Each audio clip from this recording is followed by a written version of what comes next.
le couple magnifique selon le cœur de Dieu. Mes bien-aimés, aujourd'hui nous allons parler du mystère du couple. Nous vivons une génération où l'amour existe, mais où beaucoup de couples se brisent, non pas parce que les deux ne s'aiment plus, mais parce que l'art de bâtir un couple solide n'est plus compris, ni vécu. Beaucoup pensent que l'amour seul suffit, mais la vérité c'est que l'amour doit être accompagné de respect, de sagesse, de douceur et de la crainte de Dieu. La parole de Dieu est claire. Éphésiens 5,25. Marie, aimez vos femmes, comme Christ a aimé l'Église et s'est livré lui-même pour elle. Éphésiens 5,33. Que chacun de vous aime sa femme comme lui-même et que la femme respecte son mari. Voici donc le secret d'un couple magnifique.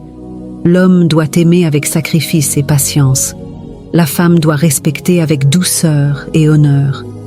L'amour du mari nourrit le cœur de la femme.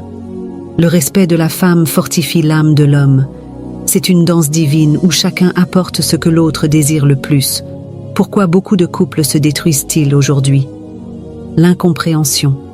L'homme parle avec sa logique, la femme parle avec son cœur. Et souvent, au lieu de s'écouter, chacun veut imposer son point de vue. L'orgueil. Personne ne veut plier, demander pardon ou reconnaître ses torts. Le manque de temps.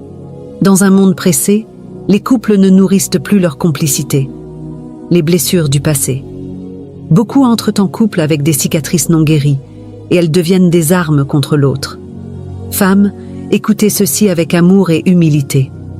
Quand une relation échoue, beaucoup tombent dans le piège de vouloir prouver quelque chose à leur ex, de montrer qu'elles peuvent être désirées, de se précipiter dans un autre couple pour combler le vide. Mais ce n'est pas ainsi qu'on guérit. Ce n'est pas en entrant dans une nouvelle relation blessée que tu retrouveras la paix. Si un couple échoue et que les morceaux ne peuvent pas être recollés, ne cours pas. Entre d'abord dans la présence de Dieu. Laisse Dieu guérir ton cœur. Laisse le Saint-Esprit te restaurer. Laisse le Seigneur réécrire ton histoire. Car si tu agis par la douleur et non par la paix, tu te heurteras encore à un mur. Ne soyez pas durs avec vos épouses. Certaines femmes souffrent dans le silence parce que leur mari les rabaisse, les insulte ou les méprise. Un homme qui rejette les paroles de sa femme, qui croit que lorsqu'elle s'exprime c'est de la rébellion ou du mépris, détruit lui-même son foyer. Comment peux-tu désirer une femme soumise et aimante si tu refuses de l'écouter, si tu la fais taire, si tu étouffes ses émotions? Un vrai homme n'a pas peur d'entendre le cœur de sa femme. Un vrai mari sait que la voix de son épouse est une bénédiction, pas une menace. Car une femme qui parle, c'est une femme qui veut bâtir. Une femme qui se tait parce qu'on l'a méprisée, c'est un cœur qui s'éteint petit à petit. Souviens-toi, le silence de ton épouse n'est pas toujours une preuve de respect. Parfois, c'est la preuve qu'elle a cessé d'espérer en toi. Le couple magnifique naît dans la présence de Dieu. Un couple magnifique n'est pas un couple sans problème. C'est un couple qui choisit de se retrouver dans la prière plutôt que dans la dispute. Un couple qui choisit le pardon plutôt que l'orgueil. Un couple qui choisit Dieu comme fondement plutôt que les émotions passagères.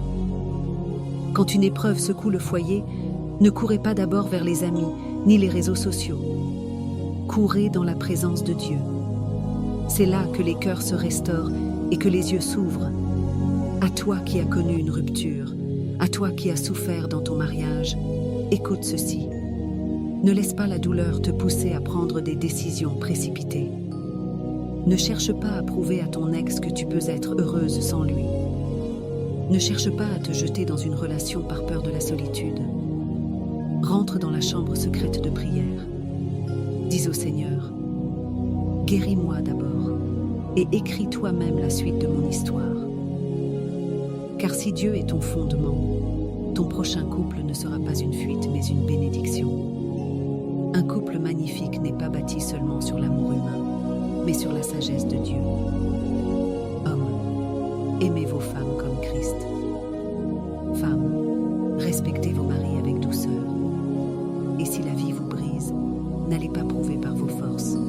Plongez dans la présence de Dieu. C'est lui qui restaure, qui guérit, qui répare et qui bâtit un couple que même les tempêtes ne pourront pas détruire. Femme, sache ceci. Ta valeur n'est pas définie par un homme qui t'a quitté ou par un mariage qui a échoué. Ta valeur vient de ton identité en Christ. Avant d'être épouse, tu es fille de Dieu. Et une fille de Dieu ne se brade pas pour combler un vide. Hommes, Dieu vous a donné la responsabilité d'aimer vos femmes comme Christ a aimé l'Église. Ce n'est pas un amour superficiel, mais un amour qui protège, qui pardonne, qui valorise.